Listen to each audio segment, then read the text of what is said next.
बिस्मिल्लाहिर्रहमानिर्रहीम।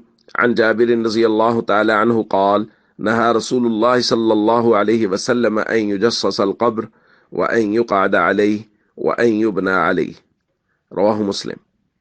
हज़रत जाबिर रज़ी अल्लाह तआला अन्हु से रिवायत है, फरमाते हैं रसूलुल्लाह सल्लल्लाहु अलैहि वसल्लम ने इस बात से मना फरमाया है कि कब्र पर चूना लगाया जाए, उस पर बैठा जाए और उस पर इमारत बनाई जाए।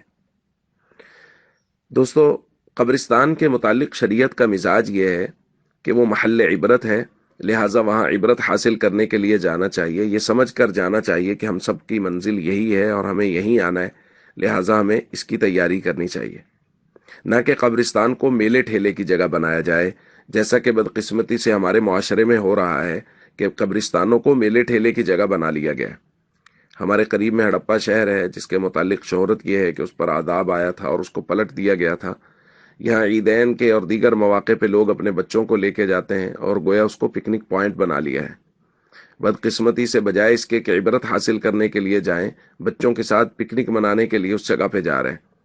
और मुहर्रम उल हराम में जो मेले ठेले हमारे कब्रिस्तानों में लगते हैं और जिस तरह की खुराफात होती हैं, वो आप और मैं बहुत बेहतर जानते हैं। और अगर आज की रिवायत को गौर से देखा जाए और समझा जाए तो हमें यह मालूम होता है कि कब्रिस्तान में किसी भी तरह का इजाफी खर्चा करना, ख़ास तौर पे कब्रों पे किसी भी तरह का इजाफी खर्चा करना, वो शरीयत के मिजाज के सख्त खिलाफ है। जबकि हमारे मुआशरे में मरने वाले पे ढेरों कर्जे होते हैं, उसके बच्चे बजाय कर्जा उतारने के अपने वालिद की कब्र पे मार्बल लगाने को ज़्यादा तरजीह दे रहे होते हैं।